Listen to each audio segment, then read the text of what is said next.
What's the most up thing you did in a sleepover? Story 1. I was at a sleepover at my best friend's house in 7th grade. Her brother was 2 years older and really cute. All evening, he asked if I'd come out with him after everybody was asleep.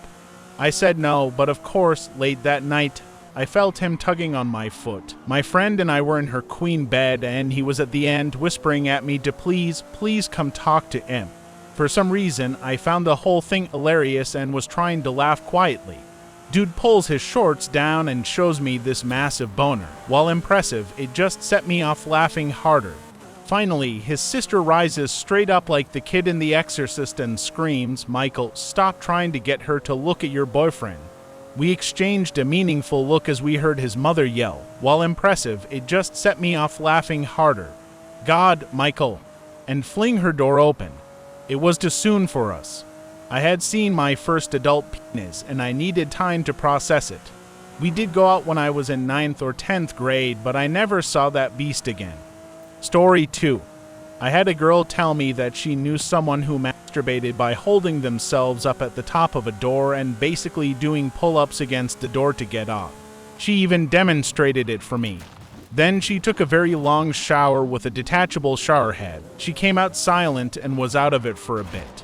It didn't occur to me until a few years later that she had the most defined arms of anyone I knew at the time who was our age. I remember thinking that was weird since she played soccer, but her upper body was ripped. Also, no one would make that up and say it was their friend because it was so strange and she was way too good at it. I tried after she said, "Sweet, a new way to get off," but I could only raise my body a few times. Anyway, the girl escaped from the corner of her closet door by performing pull-ups. Story 3. One of my favorite stories, to tell my friends' middle school birthday sleepover with a bunch of buddies. One buddy got our birthday buddy a Lisa and fleshlight, which we were all super excited about because we had seen them online but never in person or tried them. This is where it gets weird. Another buddy pulls out a bunch of condoms and proposes that we try them one at a time. So birthday buddy starts it off, maybe without a wrap if I remember. I go in and use it next, and Lisa as silicone delight is passed down the line. There are about 6 people in the bathroom. Another buddy enters and hides in the shower connected, while our buddy Austin enters to use it. He hears Austin talking to it, saying like, "You're going to be mine tonight, oh yeah, I've waited so long for this," and then the sound of licking as he proceeds to eat out the sorely used rubber pussy. At that point, buddy jumps out, and we all hear yelling and commotion, after which they both flee. Austin with his pants down. Needless to say, that story stuck with him for a while. Story 4. I was at a friend's place in high school and was going to stay the night. Well, his other buddy, who rides horses with him in for H, was over the previous night, and he had shown him how to use the P2P program to get movies or music. The computer was in a den office that had a bed in it. The bed was where his buddy had slept the night before, and it was where I was going to sleep. When my friend opened the computer's P2P program to show me how it works, it still had several videos queued to download. They were all bestiality videos of guys having sex with horses. I jokingly told my friend that his horse buddy from for H wanted to have his horse. My friend said, "Oh my God, my horse is boarded at his barn." I said, "Don't you have that black light?" We proceeded to use the black light on all the furniture we were sitting on, and it was covered in semen. I then said, "All the evidence is here. Your friend wants to F you and your horse." He literally jacked off in the middle of the night watching these videos and fantasizing about your horse and you in the bedroom next door. It shocked my friend out so badly that he went straight to his buddy's barn at 7 p.m., pulled his horse out, loaded it in a trailer, and hauled it 40 miles to a family farm to board it there. At about 9 p.m. when he was loading the horse, his buddy came out and asked what was going on, and my friend started screaming, "You're not going to F my horse, you sick mother," and they almost got into the most hick fist fight I could ever witness. So, with my buddy gone and his horse in tow, I had the choice of going back to his house and having dinner with his parents in an odd situation while he was missing.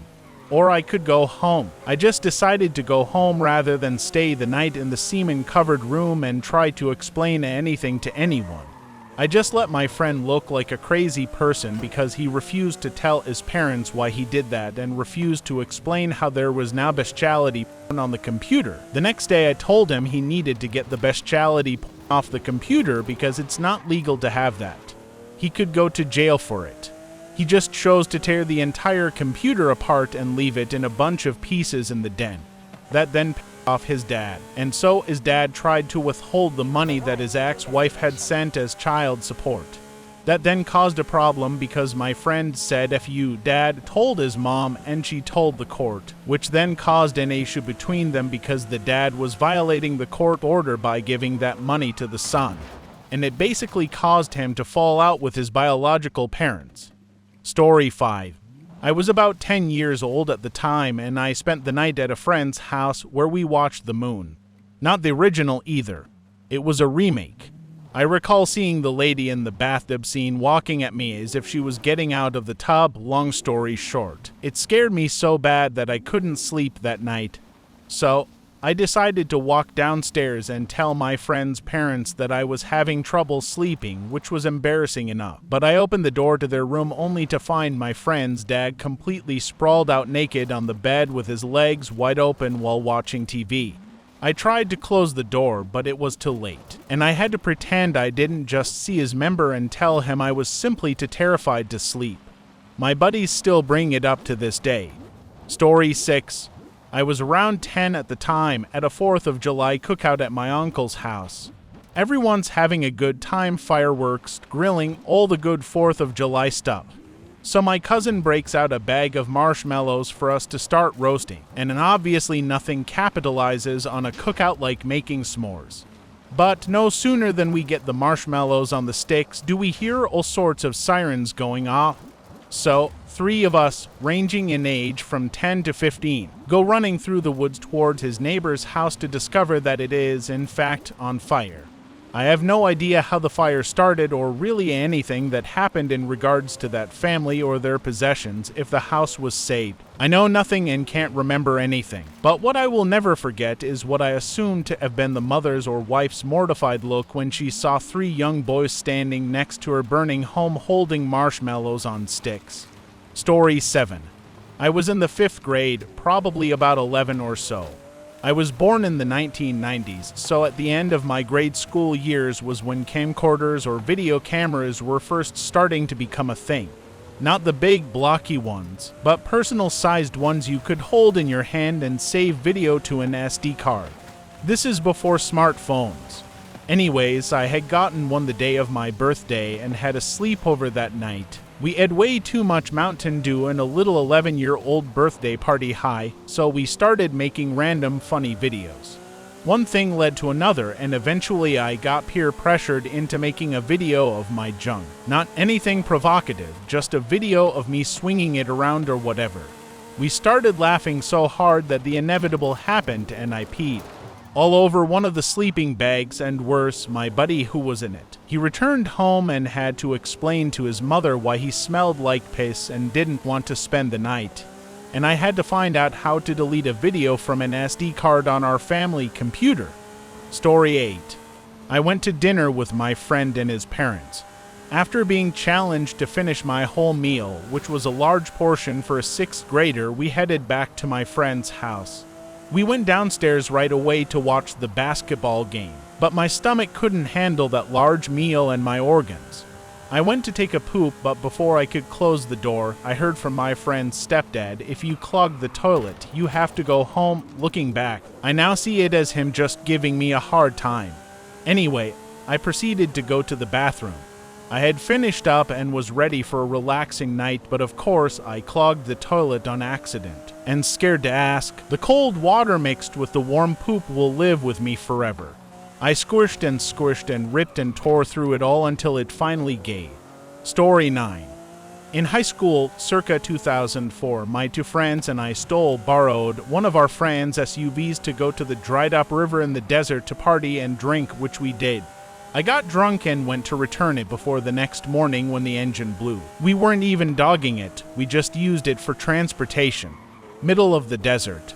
We had to call more friends to bring out a four-wheeler, and we towed this mofo with a quad back to his grandmother's house in the middle of the night. No lights for miles on a paved road. I killed the quad a quarter mile before arriving at the house and pushed it the rest of the way back into the driveway without saying anything and without getting caught. Story 10. My childhood best friend had two younger sisters whose ages were each 2 years apart. So we were 11 years old, my middle sister was 9, and my youngest sister was 7. We snuck into my youngest sister's room, who was a notoriously heavy sleeper, and loosely tied a string around her wrist, then tied the other end to the ceiling fan. Turned the fan on low, so her arm was slowly helicoptering in circles while she slept. When his mother came around to check on all of us kids a few minutes later, she burst out laughing. She told us to make sure we took it back down before too long, and we assured her we planned to. She went back to bed and must have told her husband, who most certainly did not find the humor in it. We both got grounded for months. Story 11. I was probably 10 or so and at a friend's house with a few kids for a birthday party and sleepover. We were going to eat some burgers, then eat cake and play NES games. We all ate burgers and chips in the living room while watching a movie and were having a good time. I went into the kitchen to get some more soda, and when I opened the fridge, I saw that it wasn't cake but cupcakes. I have no idea what came over me, but I grabbed the tray of cupcakes, opened it, and just stood there eating them. I had to have eaten like 20 of them, I swear. Realizing what I had done and also realizing that they were probably wondering where I was, I took the empty tray and just left with it. I got on my bike and went home. As soon as I got home, I threw up, probably because I'd just eaten like 10,000 calories of chocolate and pure sugar. My mom asked me why I was home, and I just said I didn't feel good. My friend never mentioned it, and we didn't speak of it for the remaining 10+ years we stayed in contact. I have since resolved, too, that if I ever see him again, the first thing I'm going to say is, "Jake, I ate the cupcakes."